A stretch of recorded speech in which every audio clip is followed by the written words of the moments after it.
विद्यार्थियों, स्वागत है आपका हमारे YouTube चैनल ई कंटेंट हिंदी पर।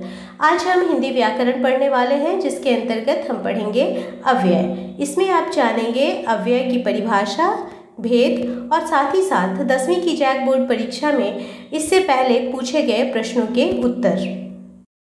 इन शब्दों को देखिए: जब, तब, अभी, ऊपर, वहीं, इधर, कब, क्यों, वाह, आह, ठीक, अरे, और, तथा, एवं, किंतु, परंतु, बल्कि, इसलिए, अतः, अतएव, चूंकि, अर्थात इत्यादि। इन सभी शब्दों का जब हम वाक्य में प्रयोग करते हैं तो लिंग, वचन, कारक, पुरुष इत्यादि के आधार पर इनमें कोई परिवर्तन नहीं होता, यानी ये शब्द हर स्थिति में अपने मूल रूप में ही बने रहते हैं। तो ऐसे शब्दों को हम अव्यय कहते हैं, यानी अव्यय शब्दों का रूपांतर नहीं होता, इसीलिए इन शब्दों को अविकारी भी कहते हैं। इनका व्यय नहीं होता, इसीलिए इन्हें अव्यय कहते हैं। तो इस प्रकार हम कह सकते हैं कि अव्यय ऐसे शब्द को कहते हैं जिसके रूप में लिंग, वचन, पुरुष, कारक इत्यादि के कारण कोई विकार उत्पन्न नहीं होता। अव्यय के मुख्यतः 4 भेद माने जाते हैं। पहला क्रिया विशेषण, दूसरा समुच्चय बोधक, तीसरा संबंध बोधक और चौथा विस्मयादि बोधक। अब एक एक करके इन भेदों को जानते हैं। पहला है क्रिया विशेषण। वैसे तो ये अपने आप में एक अलग विषय हो जाता है, यहाँ पर हम संक्षेप में उसके बारे में जानेंगे। तो जैसा कि आप जानते होंगे, क्रिया विशेषण किसे कहते हैं? जिस शब्द से क्रिया विशेषण या दूसरी क्रिया विशेषण की विशेषता प्रकट हो उसे हम क्रिया विशेषण कहते हैं। अब इसके लिए हम 4 तरह के भेद मान सकते हैं। सबसे पहला है स्थानवाचक, यानी कि कहाँ, किधर, इधर, उधर, ये सारे शब्द इसके अंतर्गत आ जाएंगे। रीतिवाचक, इसके अंतर्गत ऐसे शब्दों को लिया जाता है जिससे कि उस काम के करने के तरीके का बोध हो, यानी कि इस क्रिया विशेषण की संख्या गुणवाचक विशेषण की तरह बहुत अधिक है। ऐसे क्रिया विशेषण प्रायः प्रकार, निश्चय, अनिश्चय, स्वीकार, कारण, निषेध, अवधारणा इन सब के अर्थ में आते हैं। जैसे हम कुछ उदाहरण ले सकते हैं: ऐसे, वैसे, अवश्य, सही, कदाचित, शायद, हाँ, जी, इसलिए, नहीं, तो, भी। तो ये सारे शब्द रीतिवाचक के अंतर्गत आएंगे। कालवाचक के अंतर्गत वो समय का सूचक है, तो वो उस तरह से आज, कल, पहले, बाद में, इन सारी चीज़ों को कालवाचक के अंतर्गत हम क्रिया विशेषण में लेंगे। इसके बाद है परिमाणवाचक। तो इसके अंतर्गत हम ऐसे शब्दों को लेंगे जिससे कि अधिकता का, कम का, पर्याप्त का, तुलना का या फिर श्रेणी का बोध होता है। जैसे बहुत, अधिक, बिल्कुल, सर्वथा, कुछ, लगभग, थोड़ा, केवल, अधिक, कम से कम, बारी बारी से। तो इस तरह के शब्दों को हम इसके अंतर्गत ले सकते हैं। इस क्रिया विशेषण को समझने के लिए बहुत एक आसान सा उदाहरण भी हम एक ले सकते हैं। मान लीजिए कि हम एक दुर्घटना का उदाहरण लेते हैं, तो अब सबसे पहले हमारे मन में प्रश्न आएगा कि वह दुर्घटना कहाँ हुई, तो इसे हम स्थानवाचक के अंतर्गत रखेंगे। इस तरह के शब्दों को कैसे हुई, इसे हम रीतिवाचक के अंतर्गत रखेंगे। कब हुई, इसे हम कालवाचक के अंतर्गत रखेंगे। और उसमें कितनी चोट लगी, कैसे, तो ये सारी चीज़ों को हम परिमाणवाचक के अंतर्गत रखेंगे। तो इस तरह से हम क्रिया विशेषण के आधार पर जो जितने अव्यय शब्द बनते हैं उनको यहाँ से समझ सकते हैं। दूसरा भेद है समुच्चय बोधक।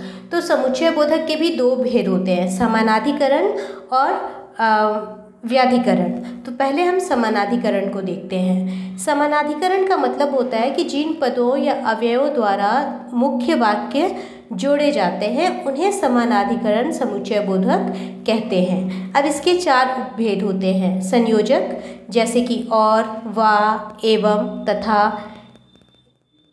विभाजक, या जिसे हम यहाँ पर विकल्प कह रहे हैं, जिसके अंतर्गत या, व, अथवा, किंवा, चाहे इस तरह के शब्द आते हैं। इसके बाद विरोध, जिसके अंतर्गत किंतु, लेकिन, परंतु, मगर, वरना, बल्कि जैसे शब्द आते हैं। जैसे विरोध का अर्थ अगर हम जानना चाहें तो देखिए, जैसे कि हम एक सीधा वाक्य लेते हैं कि मैं पढ़ता हूँ, ठीक है, एक वाक्य है। अब अगला वाक्य अगर हम बनाएंगे और विरोध आता है तो बीच में हमें एक शब्द लगाना पड़ेगा। जैसे मैं कहती हूँ कि मैं पढ़ती हूँ लेकिन मैं रात में नहीं पढ़ती, तो अब दूसरा वाक्य जो है वो विरोध का है और उसको दर्शाने के लिए यहाँ पर मैंने बीच में एक शब्द लगाया जो है लेकिन। तो यह समानाधिकरण अव्यय के रूप में आएगा। अब इसके बाद है परिमाणवाचक। इसको हम परिमाण दर्शक कह सकते हैं समानाधिकरण में। तो इसलिए, सो, अतः, अतएव, ये सारे शब्द इसके अंतर्गत आ जाएंगे। अब जानते हैं व्याधिकरण समुच्चय बोधक के विषय में। जिन पदों या अवयवों के मेल से एक मुख्य वाक्य में एक या अधिक आश्रित वाक्य जोड़े जाते हैं उन्हें व्याधिकरण समुच्चय बोधक कहते हैं। इसके 4 उपभेद हैं। पहला, कारणवाचक, क्योंकि, जो कि, इसलिए कि इत्यादि। दूसरा, उद्देश्यवाचक, कि, जो, ताकि, इसलिए कि। तीसरा, संकेतवाचक, जो, तो, यदि, तो, यद्यपि, तथापि, चाहे, परंतु, कि। स्वरूपवाचक, कि, जो, अर्थात, माने, मानो। तो ये सारे शब्द व्याधिकरण समुच्चय बोधक के रूप में उपयोग किए जाते हैं। संबंध बोधक अव्यय, जो अव्यय किसी संज्ञा के बाद आकर उस संज्ञा का संबंध वाक्य के दूसरे शब्द से दिखाता है उसे संबंध बोधक अव्यय कहते हैं। वैसे तो इसके भेद 3 आधार पर किए जा सकते हैं, प्रयोग के आधार पर, अर्थ के आधार पर और व्युत्पत्ति के आधार पर। तो अभी हम इतने उसके विभेदों में नहीं जाकर के सिर्फ उन चीज़ों को देखते हैं जिनसे ज़्यादातर अव्यय शब्द बनते हैं। तो सबसे पहला है काल। काल में पहले, बाद, आगे, पीछे, पूर्व, अनंतर, स्थान, आगे, पीछे, नीचे, तले, सामने इत्यादि, दिशा, ओर, तरफ, पार, आर पार, आस पास, संरचना। संरचना के अंतर्गत अलावा, विरोध, प्रतिकूल, विपरीत, विरुद्ध, खिलाफ, उल्टे, इस तरह के शब्द इसमें आ सकते हैं। विस्मयादि बोधक, जिन अवयवों से हर्ष, शोक आदि के भाव सूचित हो पर उनका संबंध वाक्य या उसके किसी विशेष पद से ना हो उसे विस्मयादि बोधक कहते हैं। जैसे, हाय, अब मैं क्या करूं। व्याकरण में विस्मयादि बोधक अवयवों का कोई विशेष महत्व नहीं है। इनसे शब्दों या वाक्यों के निर्माण में कोई विशेष सहायता नहीं मिलती। इनका प्रयोग मनोभावों को तीव्र रूप में प्रकट करने के लिए होता है। अब मैं क्या करूं, इस वाक्य के पहले हाय जोड़ने से इस वाक्य में जो अनुभव की तीव्रता है उसको दिखाया गया है। विस्मयादि बोधक को मुख्यतः 7 भेदों में देख सकते हैं। हर्ष बोधक, आहा, जय। शोक बोधक, आह, हाय। आश्चर्य बोधक, वाह, क्या। अनुमोदन बोधक, ठीक। तिरस्कार बोधक, हट। स्वीकार बोधक, हाँ, जी। संबोधन बोधक, अरे, अजी।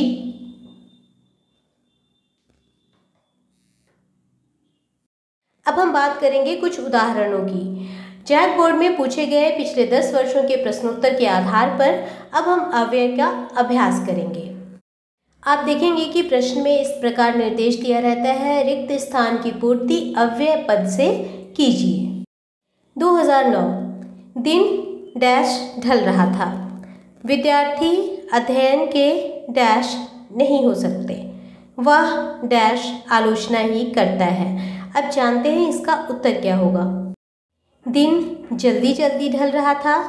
विद्यार्थी अध्ययन के विरुद्ध नहीं हो सकते। वह सदा आलोचना ही करता है। 2010 चीखो मत डैश बोलो। बच्चा बहुत देर से डैश रोता रहा। डैश क्या छक्का मारा है। चीखो मत धीरे बोलो। बच्चा बहुत देर तक रोता रहा। वाह क्या छक्का मारा है। 2011 एनुअल एग्जामिनेशन। पहला प्रश्न कीजिए डैश दूसरा। अच्छे चरित्र डैश जीवन निरर्थक है, उसकी हालत डैश खराब है। पहला प्रश्न कीजिए, फिर दूसरा। अच्छे चरित्र के बिना जीवन निरर्थक है, उसकी हालत बहुत खराब है। 2011 सप्लीमेंट्री। पेट्रोल डैश गाड़ी नहीं चल सकती डैश कैसा सुंदर दृश्य है।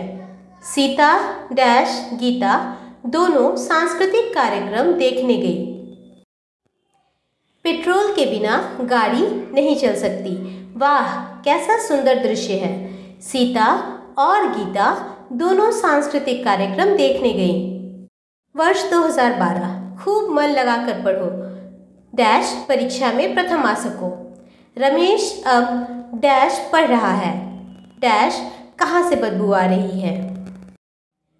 खूब मन लगाकर पढ़ो ताकि परीक्षा में प्रथम आ सको।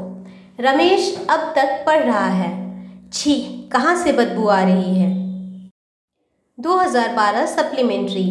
मैंने तुम्हारी शिकायत नहीं डैश प्रशंसा की है। बच्चा बहुत देर डैश रोता रहा, वह डैश सच बोलता है। 2012 सप्लीमेंट्री। मैंने तुम्हारी शिकायत नहीं बल्कि प्रशंसा की है। बच्चा बहुत देर तक रोता रहा, वह सदा सच बोलता है। वर्ष 2013। डैश कैसा सुंदर दृश्य है। बच्चा बहुत देर डैश रोता रहा, अनुराग अब डैश स्वस्थ है। वाह कैसा सुंदर दृश्य है। बच्चा बहुत देर तक रोता रहा, अनुराग अब बिल्कुल स्वस्थ है। चीखो मत डैश बोलो, अनुराग डैश सत्य बोलता है। हमें अपनी सभ्यता डैश संस्कृति पर गर्व है। चीखो मत धीरे बोलो, अनुराग सदा सत्य बोलता है। हमें अपनी सभ्यता और संस्कृति पर गर्व है। 2015। पता नहीं वह डैश चला गया। बालक चांद की डैश देख रहा था, अनुराग डैश सत्य बोलता है। पता नहीं वह कहाँ चला गया। बालक चांद की ओर देख रहा था, अनुराग सदा सत्य बोलता है। वर्ष 2016। मैं उसके विचारों से डैश सहमत हूँ डैश बोलो कोई सुन लेगा, वह डैश आलोचना ही करता है। मैं उसके विचारों से पूर्णतः सहमत हूँ, धीरे बोलो कोई सुन लेगा, वह सदा आलोचना ही करता है। वर्ष 2017। मेरा विद्यालय मेरे घर के डैश है। अच्छे चरित्र डैश जीवन निरर्थक है। भारत की सभ्यता डैश संस्कृति प्राचीन है। मेरा विद्यालय मेरे घर के पास है। अच्छे चरित्र के बिना जीवन निरर्थक है। भारत की सभ्यता और संस्कृति प्राचीन है। वर्ष 2018। आज धन डैश कोई नहीं पूछता। पता नहीं वह डैश चला गया, डैश कहाँ से बदबू आ रही है।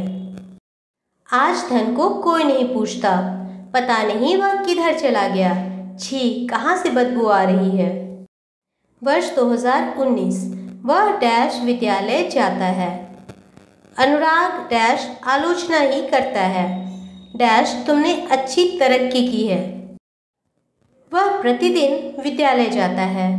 अनुराग सदा आलोचना ही करता है, शाबाश तुमने अच्छी तरक्की की है।